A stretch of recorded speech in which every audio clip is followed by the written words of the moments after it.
오늘의 성경 말씀은 바울 사도가 육신의 세계에서 더 큰 영적인 세계로 들어가려고 하는 순간이 오늘의 성경의 본문 말씀입니다.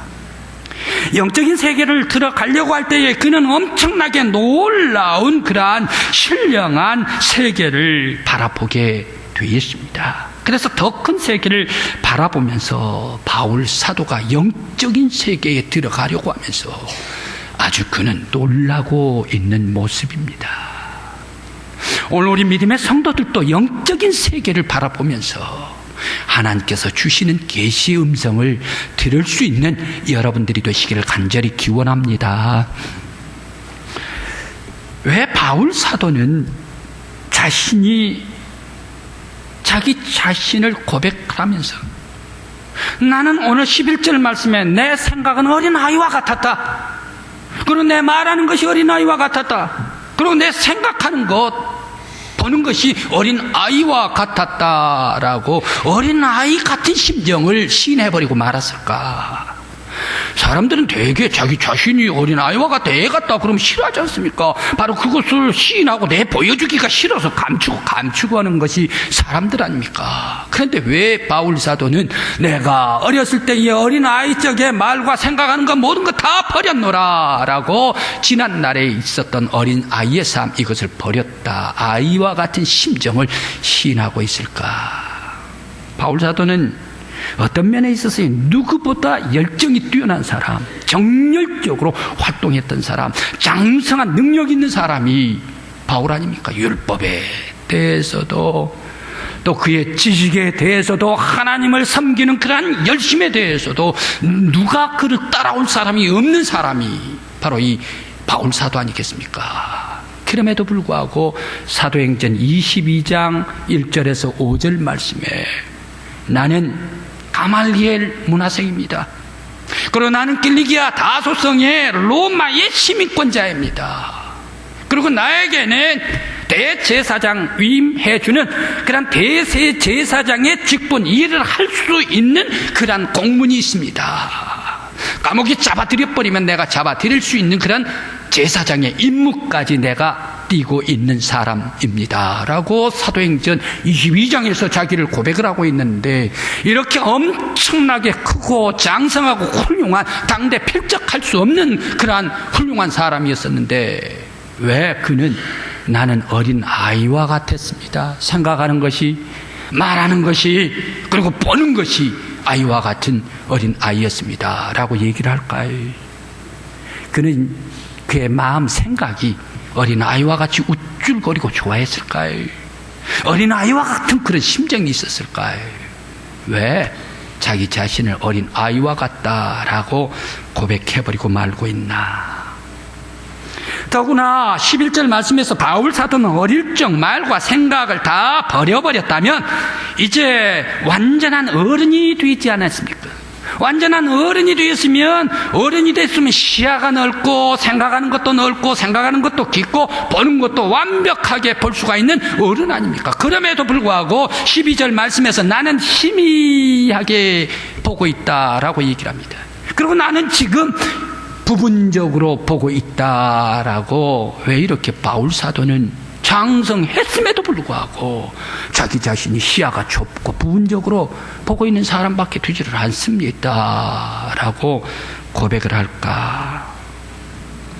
그는 왜 장성한 어른이 되어도 아직도 완전하게 보지를 못한다라고 말했을까? 어른이 되어도 더 배울 것이 있고, 어른이 되어도 더 발전할 것이 있고, 어른이 되어도 더 성장해야 되고 더 성숙해야 하는가? 그러면 사람들은 어디까지 발전하고 어디까지 성장해야 하는 것이 사람일까 생각해 봅니다. 우리 인간은 완전한 하나님의 계시를 보고 완전한 하나님의 음성을 듣고 완전한 주의 얼굴을 뵙기 위해서는 우리 사람들은 무엇을 해야 하는가?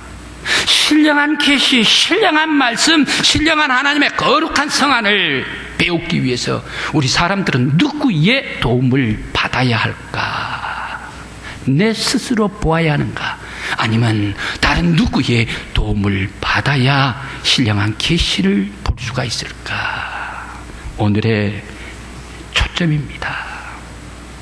사람들이 완전한 하나님의 계시를 받으려면 어떻게 해야 되는가? 사람의 노력, 사람의 열심, 사람의 아주 열정적인 일, 이것 가지고 하나님의 완벽한 계시를 볼 수가 있겠는가? 볼 수가 없습니다. 왜 그렇습니까? 하나님의 계시는 하나님의 손에 달려있기 때문에, 하나님의 손에 달려있는 하나님의 계시를 사람이 노력을 한다고, 사람이 열정을 가지고 있다고 하나님의 계시를 우리들이 볼 수가 있고 들을 수가 있겠는가? 하나님의 완전한 계시는 사람의 노력으로도 사람의 열심으로도 들을 수도 없고 볼 수도 없습니다. 그래서 바울 사도는 그는 어릴 때에도 하나님의 완벽한 계시를 보지 못했습니다 라고 고백을 합니다.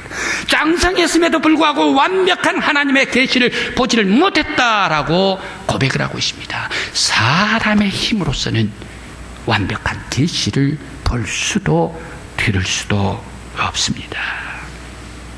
그런데 어른이 되어도 장성해도 자기의 열정과 자기의 열심으로 는 완전한 하나님의 계시를 볼 수가 없는 것을 깨달았는데, 그렇다면 무엇으로 하나님의 완벽한 계시를 볼 수가 있는가? 그것은 오직 하나님께서 보여주신 하나님의 열심을 사람에게 쏟아주실 때에만이 가능하다. 오직 예수 그리스도의 은혜 안에서 하나님께서 우리에게 열어젖혀 주시고 쏟아 주실 때에 신령한 하나님의 음성을 듣고 신령한 계시를 볼 수가 있다. 바로 바울 사도가 오늘 자기 자신을 고백하면서 말씀을 주시고 있습니다. 그러므로 우리 인간이 완전한 계시를 보고 완전한 하나님의 음성을 듣고 거룩한 하나님의 신령한 영안을 배울 수 있기 위해서는 예수 그리스도의 은혜를 통하여서 하나님의 열심으로 내게 꽂아 넣어 주실 때에 성령의 사로잡힘 안에서만이 신령한 계시를 들을 수 있고 볼 수가 있다. 성도 여러분, 여러분들이 신령한 하나님의 계시를 볼 수 있는 성도들 되시길 바랍니다. 신령한 하나님의 음성을 들을 수 있는 성도들 되시길 간절히 기원합니다. 뿐만 아니라 하나님의 거룩한 성안을 볼 수 있는 신령한 성도, 저와 여러분들이요 우리 교회가 되시기를 간절히 기원합니다. 오늘날 우리 한국 교회 안에 많은 성도들이 있는데 더러들 몇 명이 바로 이런 사람이 있습니다. 그런 사람은 어떤 사람인가? 잠언의 성경에 요즘 잠언 28장 27장의 말씀을 쭉 보는데 거기에 하나님을 경외하는 지혜로운 사람이 나옵니다. 또 거기에 하나님을 순종하지 않는 미련한 사람이 나옵니다. 바로 이 하나님을 순종하는 사람, 지혜로운 사람이요, 미련한 사람은 교만한 사람이다. 왜 이렇게 미련한 사람을 교만한 사람이라고 얘기를 할까? 하나님 말씀에 순종하지 않는 사람, 하나님을 무시한 사람이기 때문에 순종하지 않는 교만한 사람이다. 미련한 사람이다. 하나님을 무시하기 때문에 교만한 사람, 그리고 친구, 이웃들을, 성도들을 무시하기 때문에 교만한 사람이다. 한국 교회 안에 영적으로 교만한 사람들이 혹간에 있는 것을 교회 안에서 볼 수가 있습니다. 그런데 왜 이렇게 영적으로 교만한 사람들이 있을까? 그런 사람들 가운데에서는 교회 일 열심히 하고 봉사 열심히 하고 기도도 아주 열심히 하는 사람들 가운데서 영적으로 교만한 사람이 나타나게 됩니다.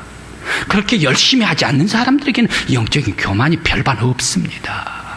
그런데 문제는 왜 봉사도 열심히 하고 헌신도 열심히 하고 기도도 열심히 하는데 교만한 사람이 나올 수가 있을까?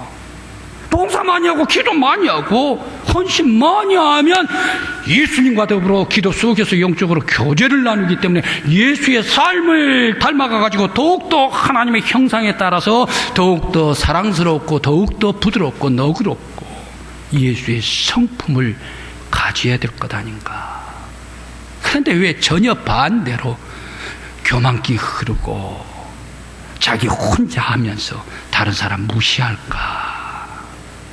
바로 이 영적인 교만은 그 출발이 잘못됐기 때문에 봉사의 출발, 그리고 헌신의 출발, 그리고 기도의 출발이 나 중심에서 출발했기 때문에, 사람 중심으로부터 출발했기 때문에 바로 잘못됐다.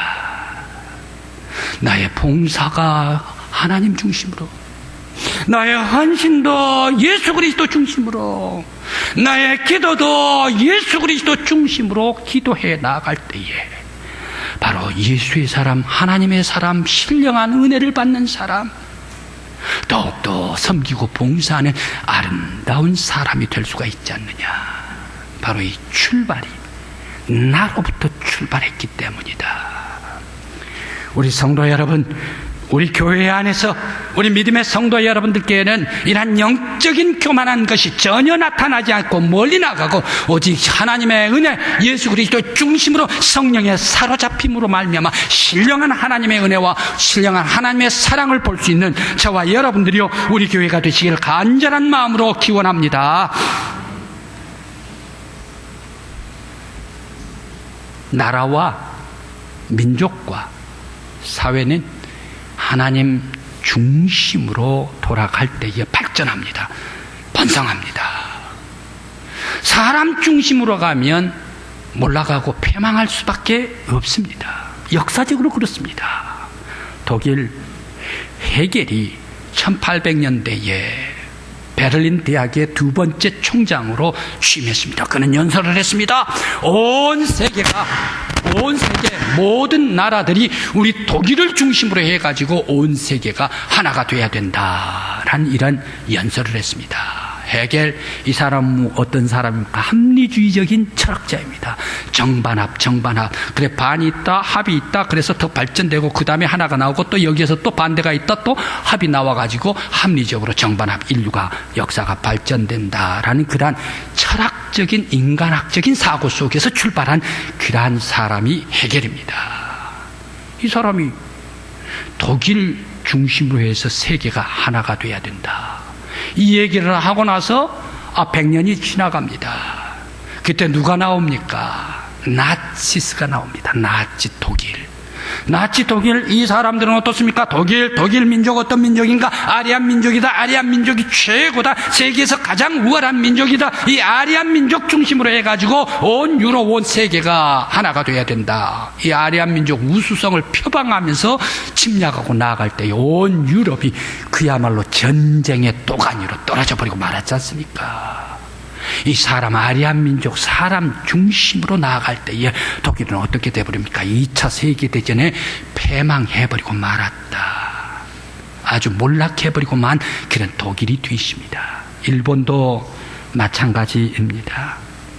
일본도 아미데라스 오미카미, 일본 천황을 중심으로 해가지고 우리 아시아와 환태평양 모든 나라들은 이 아미카미, 아마데우스 아미카미, 바로 이 사람을 중심으로 해가지고 온 세상이 펼쳐져야 된다라고 얘기를 하면서 각 나라를 침략을 정당화했습니다. 그때에 일본은 어떻게 됩니까? 전쟁에 패전해버리고 독일과 같이 몰락해버리고 말았지 않습니까? 사람 앞세워가지고 나아갈 때에 깨끗이 몰락해버렸다. 우리들은 소련을 잘 알고 있지 않습니까? 소련, 그들은 공산주의를 표방을 합니다. 하나님 없다라고 얘기를 합니다. 무신론자들입니다. 그러면서 물질을 앞세웁니다. 그리고 유물론을 주창을 합니다. 그래, 물질이 최고다 해서 물질로 나가게 될 때에 그들은 어떻게 됩니까? 이 세상에 지금 소련 있습니까? 존재하지 않습니다. 멸망당하고 몰락해버리고 말았지 않습니까? 사람 중심으로, 물질 중심으로 나아갈 때에 바로 몰락하게 되는 것이 역사의 증명이다. 위대한 나라, 번영하는 나라, 발전하는 나라는 하나님 중심으로 나가야 된다. 그런 나라가 있습니다. 저 스위스입니다. 스위스, 그 나라는 아주 조그마한 산악지대입니다. 거기에 노는 하나도 없죠. 유럽이라 노는 있겠습니까? 그리고 밀, 보리, 재별, 밭도 별반 없어요. 왜? 다 산악지역이기 때문에. 그리고 땅덩어리도 좁습니다. 자원도 없습니다. 나라가 부강할 수도 없습니다. 그럼에도 불구하고 이 산악지역에서 칼빈 선생님이 이 기독교의 복음을 가지고 와가지고, 개신교의 복음을 가지고 와가지고 제네바에서 하나님 나라를 세우겠다 표방을 하고 성경 말씀을 중심으로 해가지고 공부하고 이 백성들에게 하나님 말씀을 세워나갈 때야, 제네바 그 옆에 잘 사는 프랑스도 부러워해요. 옆에 독일도 부러워요. 이탈리아도 부러워요. 바다 건너 영국도 부러운 나라가 스위스 아닙니까? 바로 하나님 나라, 하나님 중심으로 세우는 나라, 번영하고 발전한 나라다. 덴마크입니다. 덴마크, 그는 오스트리아와 전쟁을 하게 되었습니다. 그래서 기름진 홀스타인이 이 땅 다 뺏겨버리고 말았습니다. 이제 아주 북의 저 발티크의 북쪽에, 북해의 연안에 있는, 발티크의 연안에 있는 이 유틀란드 반도, 아주 척박하고 차가운 그런 땅, 유틀란드 반도, 이 반도만 겨우 차지했지 않습니까? 그런데 바로 이 전쟁이 끝나고 오스트리아 전쟁이 져버렸습니다. 군대 전부 다 젊은이들이 전역하고 나왔는데 먹을 것이 없어요. 모두가 다 좌절하게 낙심합니다. 국민들이. 젊은이들은 술에 취해 찌들어 살아갑니다. 아가씨들은 먹고 살 것이 없으니까 몸을 팔아가지고 겨우 먹을 수밖에 없는 그런 절망스러운 나라가 덴마크 아닙니까? 그때 목사 그룬티비가 나옵니다. 그룬티 목사가 나와가지고 우리 민족은 하나님 사랑해야 합니다. 나라 사랑, 민족 사랑해야 합니다. 그리고 자연을 사랑해야 합니다. 라고 하나님 사랑을 주창하고 나아갈 때에 이 덴마크는 세계 위대한 농업국가로가 되었더라. 하나님 중심으로 살아갈 때 우리들은 미국의 신대륙 정착사를 잘 알고 있습니다.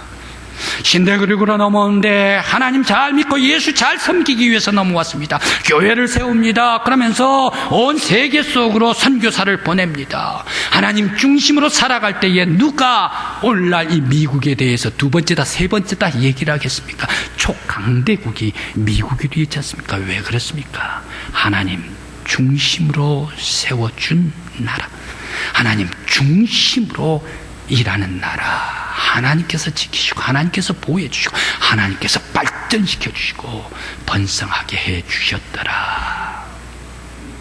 저는 우리의 조국이, 나는 우리 나라가, 우리 민족이, 나는 우리 사회가, 우리 교회가, 성도들 영원히 다 나의 중심, 사람의 중심, 물질의 중심이 아니라 오직 여호와 하나님 중심으로 섬겨 하나님께 영광 돌리는 우리의 조국, 믿음의 성도들이 되시기를 간절히 기원합니다. 바로 이런 민족, 이런 나라, 이런 영혼이 될 때에 하나님께서 지켜주시고 발전하게 해주시고 번성하게 해주시고 놀랍도록 은혜를 베풀어 주실 줄 믿습니다. 이러한 성도들에게 신령한 은혜를 베풀어 주실 줄 믿습니다. 그러면 어떻게 살아야 하나님 중심으로 살아가는 성도들이 될까? 한 수도원의 원장님, 많은 제자들을 거느리고 제자들에게 존경을 받는 아주 사랑스러운 그런 원장님이 계셨습니다. 그런데 이 원장님께서 좀 못생긴 사람, 제자, 그리고 좀 머리가 빈 듯한 사람, 이 사람만 편애를 좋아한다는 얘기. 그러니까 여러 많은 제자들이 아주 부글부글 끓었습니다. 그래 항의를 했습니다. 원장님, 어째 많은 제자들이 있는데 제자들 다 보시지를 않고 그렇게 못생긴 그런 제자, 그리고 좀 빈 듯한 그런 제자만 편애하시고 사랑하시깁니까? 우리도 사랑해 주십시오 라고 얘기를 했습니다. 그때에 원장님께서 많은 제자들 앞에서 얘기를 합니다. 내가 이 빈 듯한 이 친구를 내가 사랑할 수밖에 없는 것을 내가 여러분들 앞에 보여주겠습니다 라고 얘기를 하면서 이거 한 마리씩 받으십시오 라고 살아있는 닭을 많은 제자들에게 다 한 마리씩 나누어 줬습니다. 그래서 모든 제자들, 여러분들은 사람들이 아무도 없고 으슥한 곳에, 누가 보지 않는 곳에 이 살아있는 닭을 죽여가지고 잡아서 다시금 수도원으로 데리고 가지고 오십시오 라고 얘기를 했습니다. 그랬더니 어떤 제자는 가자마자 목을 따가지고 잡아오는 사람이 있고, 어떤 제자는 1시간 만에 목을 비틀어가지고 죽여가지고 온 그런 제자도 있고, 또 어떤 친구는 2시간, 3시간 으슥한 곳, 사람 아무도 없는 곳을 찾아가지고 헤매다가 잡아온 그런 제자도 있었습니다. 그래 다 들어왔는데 저녁이 깊어가는데 한 사람 오지를 않아요. 좀 빈 듯한 못난 그 제자가 오지를 않았습니다. 그런데 그 제자가 깜깜해지는데 이 닭을 품고 수도원으로 들어왔습니다. 살아있는 닭입니다. 원장님이 얘기를 했습니다. 어째 자네는 그 닭을 죽이지를 못하고 아직까지 으슥한 곳을 찾지를 못했단 말인가? 그 닭을 잡지를 못하고 살아있는 닭을 품고 왔나? 라고 얘기를 했습니다. 그랬을 때에 이 제자가 얘기를 합니다. 저는 으슥하고 사람이 없고 인기척이 없고 눈빛이 없는 곳을 자꾸 찾았습니다. 으슥한 곳도 찾고 산길도 찾았습니다. 광도 찾았습니다. 그런데 이런 아무도 없는 곳은 한 곳도 발견하지를 못했습니다. 그래서 이 닭을 잡지를 못하고 가지고 왔습니다 라고 내보이는 것 아닙니까? 무슨 얘기입니까? 내가 가는 광도 하나님의 눈빛이 있었고, 으슥한 것도 하나님께서 내리 비춰주시는 눈동자가 있었고, 깊은 산속에서도 하나님께서 나를 지켜보고 계셨기 때문에 으슥한 곳, 아무도 없는 곳을 발견하지는 못했습니다 라고 가지고 온 거예요. 성도 여러분, 바로 이 못난 이 제자, 그는 삶 속에 하나님 중심으로 살았기 때문에 그의 발걸음, 그의 눈동자, 그의 가는 곳곳마다 하나님의 놀라운 은총에 비 쏟아지는 하나님의 눈동자와 함께 더불어 하나님 중심으로 살았기 때문에 그는 신령한 삶을 살았더라. 성도 여러분, 신령한 성도 되시기를 간절히 기원합니다. 하나님의 깊은 계시를 받을 수 있는 여러분들 되시기를 간절히 기원합니다. 하나님의 신령한 음성을 들을 수 있는 우리 성도들 되시기를 간절히 기원합니다. 여러분들 꼭 하나님의 거룩한 성안을 배울 수 있는 신령한 성도들이 되시기를 간절히 기원합니다. 나의 노력이 아니라, 나의 열심이 아니라 하나님의 열정을 예수 그리스도 안에 쏟아주실 때, 성령에 사로잡힐 때에 하나님의 신령한 사람들이 될 수가 있을 줄 믿습니다. 기도드리시겠습니다.